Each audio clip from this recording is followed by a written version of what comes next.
En los días de Noé, el mundo estaba lejos de ser primitivo. Las ciudades bullían de actividad.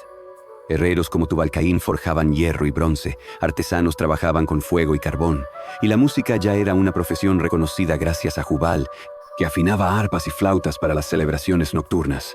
Había mercados llenos de comerciantes, rutas de ganado y festivales que daban vida a una cultura vibrante. La primera ciudad, levantada por Caín y llamada Enoc, había crecido hasta convertirse en el centro de una civilización organizada, con oficios heredados de padres a hijos. Pero bajo todo ese esplendor, algo oscuro dominaba la vida diaria: la violencia. No era un hecho aislado, sino la forma en que la sociedad entera se sostenía. La corrupción moral se expandía como una enfermedad silenciosa, contaminando cada rincón de aquella humanidad. La Biblia dice que la tierra estaba corrompida delante de Dios, y lo estaba de manera total. En medio de ese panorama apareció un hombre distinto: Noé.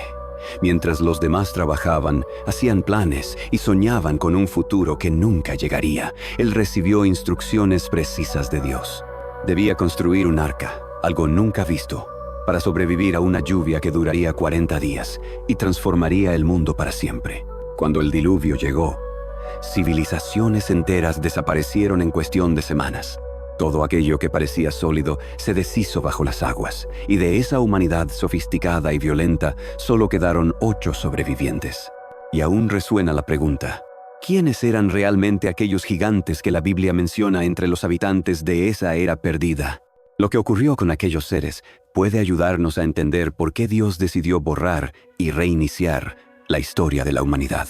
En Génesis 6:4 se menciona claramente: había gigantes en la tierra en aquellos días, y también después, cuando los hijos de Dios se unieron a las hijas de los hombres, y ellas les dieron hijos. Estos fueron los valientes que desde la antigüedad fueron varones de renombre. La palabra usada para gigantes en el hebreo original es Nefilim, que significa los caídos, o los que hacen caer a otros. Desde el principio, su nombre ya revela la influencia negativa que ejercían sobre quienes los rodeaban. No eran hombres comunes. La Biblia los describe como poderosos guerreros, líderes y figuras de autoridad que dominaban en la sociedad antediluviana. Su presencia no era aislada. Formaban una élite que gobernaba, controlaba y moldeaba la cultura de su tiempo. Dios mismo estableció un plazo para esa humanidad corrupta: 120 años. Ese periodo permitió que aquella sociedad de gigantes se multiplicara y consolidara su poder. El texto bíblico explica que no se trató de un simple episodio, sino de un proceso continuo. Los hijos de Dios se unían a las hijas de los hombres, engendrando un linaje que crecía generación tras generación. Pero lo más inquietante no era su tamaño o su fuerza, sino su corrupción moral. Génesis 6:5 conecta directamente su presencia con el deterioro total de la humanidad. Vio Jehová que la maldad de los hombres era mucha en la tierra, y que todo designio de los pensamientos del corazón de ellos era de continuo solamente el mal. A medida que los gigantes se extendían, la maldad también lo hacía. Ellos no solo dirigían, contaminaban con su ejemplo y su poder a toda la sociedad. La Biblia confirma que incluso después del diluvio quedaron rastros de este linaje. Números 13:33 menciona a los hijos de Anac, descendientes de gigantes que todavía habitaban la tierra. Esto sugiere que, de alguna forma, aquella influencia genética o espiritual sobrevivió. La gran pregunta es: ¿por qué Dios permitió que esto sucediera? ¿Cómo fue posible que una élite tan corrompida arrastrara a toda una civilización? Lo cierto es que aquella humanidad no era primitiva como solemos imaginar. Es posible que poseyeran un grado de tecnología y conocimiento mucho más avanzado de lo que creemos, lo que, combinado con la corrupción de los gigantes, llevó al mundo a un estado irremediable que solo el diluvio pudo detener. En solo 40 días de lluvia, todo desapareció. Aquel mundo, con su tecnología, su cultura y su conocimiento, quedó enterrado bajo las aguas. Génesis 4:22 menciona a Tubal-Caín, un maestro en el arte de la metalurgia, capaz de trabajar con bronce y hierro. Dominar el hierro requería hornos de altísima temperatura y un conocimiento técnico que la humanidad tardaría milenios en recuperar después del diluvio. Y él ya lo poseía. Su hermano Jabal no se quedó atrás. Fue el padre de los que habitaban en tiendas y criaban ganado. Detrás de esa frase sencilla se esconde la ganadería a gran escala. organización de rebaños, selección de animales, técnicas de reproducción y rutas de comercio. Otro hermano, Jubal, fue el padre de todos los que tocaban arpas y flautas.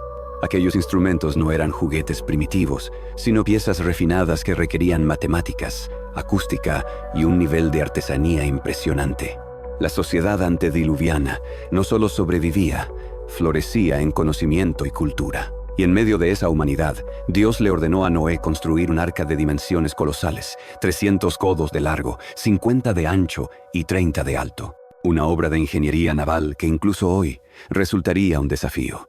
El arca debía ser impermeabilizada con brea, lo cual implicaba saber cómo extraer, procesar y aplicar este material. Aquella generación entendía también la tierra que pisaba.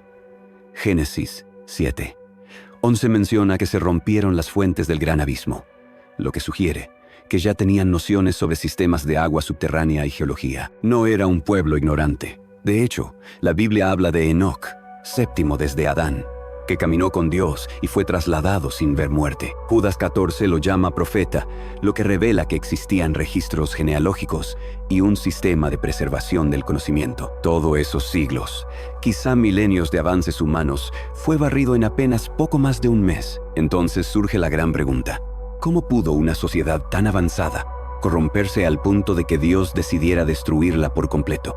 La respuesta parece simple, pero fue devastadora. Génesis 6:2 relata que los hijos de Dios vieron que las hijas de los hombres eran hermosas y tomaron para sí mujeres de entre ellas. A primera vista, parece un matrimonio común, pero aquella unión cambió la esencia de la humanidad.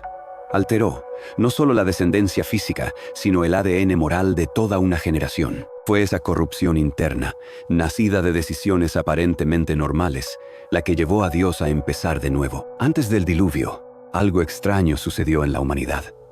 La Biblia distingue claramente entre los hijos de Dios y las hijas de los hombres. No era una diferencia superficial. Tenía un peso espiritual profundo. Algunos creen que los hijos de Dios eran los descendientes de Set, el linaje que aún mantenía una relación con el Creador, mientras que las hijas de los hombres provenían de la descendencia de Caín, la línea que se apartó tras el asesinato de Abel. Otros piensan que eran seres celestiales que tomaron forma humana. Lo cierto es que aquella unión no fue algo normal. Fue el inicio de la corrupción que transformó por completo a la sociedad de la época. De esas uniones nacieron los gigantes, llamados en hebreo Nefilim, los caídos, los que hacían caer a otros. Eran poderosos, guerreros de renombre, líderes influyentes. No eran individuos aislados, sino la élite dominante de aquella civilización. A través de ellos, la maldad se multiplicó y contaminó todo lo que tocaba. Dios, al ver la gravedad de la situación, estableció un límite. No contenderá mi espíritu con el hombre para siempre. Sus días serán 120 años. No destruyó el mundo de inmediato, sino que concedió más de un siglo de gracia, un tiempo para que la humanidad se arrepintiera. Pero en lugar de volverse a Dios, la corrupción siguió creciendo. En medio de esa oscuridad, un hombre brillaba distinto: Noé. Génesis lo describe como justo y perfecto en sus generaciones, alguien que caminaba con Dios en tiempos en que eso era casi imposible. Mientras todos seguían con su vida normal, comiendo, bebiendo, casándose y planeando su futuro, Noé obedecía una instrucción incomprensible: construir un arca gigantesca porque vendría un diluvio de 40 días. La ironía era evidente. Millones de personas despertaban cada mañana pensando en negocios, fiestas o proyectos, sin saber que estaban a punto de desaparecer. Solo un hombre, fiel en medio de la multitud, trabajaba con paciencia durante años en una obra que parecía absurda, pero que sería el único camino para preservar la vida. La construcción del arca no fue un hecho oculto. Génesis relata que Dios dio a Noé instrucciones precisas. Debía llevar al arca 2 ejemplares de cada especie, macho y hembra, para preservar la vida. Imagina el movimiento que esto generó en toda la región. Un barco gigantesco levantándose poco a poco en tierra firme. La Biblia dice en 2 Pedro 2:5 que Noé era pregonero de justicia. No trabajaba en silencio.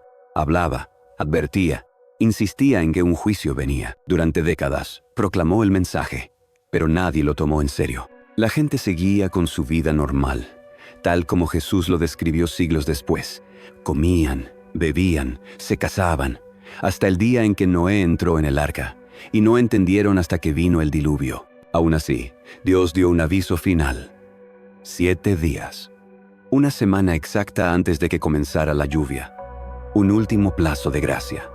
Y entonces sucedió algo extraordinario. Génesis 7:9 cuenta que los animales comenzaron a llegar solos, de dos en dos, obedeciendo la orden divina. Leones, lobos, osos y presas naturales caminaban juntos, pacíficamente, hacia el arca. Un espectáculo imposible de ignorar, una señal evidente de que algo sobrenatural estaba ocurriendo. Pero aún así, la humanidad no creyó. Cuando las primeras gotas de lluvia comenzaron a caer, ya era demasiado tarde. De millones de habitantes sobre la tierra, solo 8 personas entraron en el arca. La familia de Noé. Génesis 7:1 registra las palabras de Dios. Entra tú y toda tu casa en el arca, porque a ti he visto justo delante de mí en esta generación. Noé no era perfecto, pero vivía conforme a los estándares de Dios en un tiempo en que todo pensamiento humano se inclinaba solo al mal. La fe fue lo que sostuvo a Noé. A pesar de no ver todavía la promesa, creyó en Dios y con temor reverente construyó el arca. Mientras la humanidad ignoraba las advertencias, él obedeció. Llegado el día, los animales entraron y Dios mismo cerró la puerta, marcando el límite entre vida y juicio. Entonces las fuentes del abismo se abrieron y las aguas cubrieron la tierra durante 40 días, destruyendo todo ser viviente. Solo Noé y los suyos sobrevivieron. Cuando las aguas descendieron, lo primero que hizo fue levantar un altar y adorar a Jehová. Así terminó un mundo y comenzó otro, recordándonos que obedecer a Dios puede ser la diferencia entre la vida y la muerte.